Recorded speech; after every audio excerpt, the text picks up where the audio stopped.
আসসালামু আলাইকুম রহমতুল্লাহি আবরাকাতুহ। তো গত কিছুদিন আগে আমি একজন বড় ইসলামিক স্কলার এবং বিশিষ্ট আলিম তার সাথে বসেছিলাম।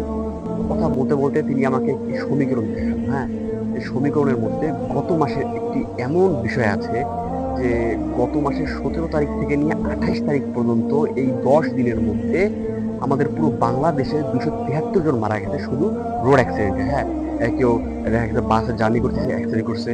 হ্যাঁ, এমনও দেখা গেছে পুরো বাস ডুবে গেছে। হ্যাঁ, আবার লঞ্চে মানুষ মারা গেছে। মানে দেখাচ্ছে যে বাবা দেখো, এই গত 10 দিনের মধ্যে 273 জন মারা গেছে এই রোড অ্যাক্সিডেন্টে।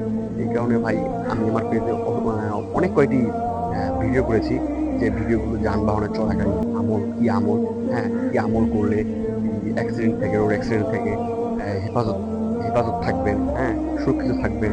আল্লাহ আপনাদেরকে রোড অ্যাক্সিডেন্ট থেকে হেফাজত করবে। সেই বিষয়ে আমি আমার পেজের মধ্যে অলরেডি 2-3টি ভিডিও ছেড়েছি, যাতে করে মানুষ রোড অ্যাক্সিডেন্ট থেকে সুরক্ষিত থাকে, হেফাজত থাকে। তাই ভাই আপনারা বেশি বেশি করে যখন জার্নি করবেন, এক জায়গা থেকে আরেক জায়গায় যাবেন, হ্যাঁ, বা আপনি বাস ট্রাভেল বলেন, ট্রেন ট্রাভেল বলেন, মোটরসাইকেল ড্রাইভিং বলেন, যাই বলেন, যেখানেই আপনার ড্রাইভ করবেন, এক জায়গা থেকে আরেক জায়গায় জার্নি করবেন, তখন বেশি বেশি করে আমি যে আমলগুলো দেখিয়েছি সেই আমলগুলো করবেন।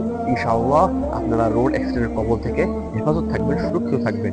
ঠিক আছে না ভাই? ইনশাআল্লাহ। ঠিক আছে, আজকে এতটুকুই। আসসালামু আলাইকুম রহমতুল্লাহি আবরাকাতুহু।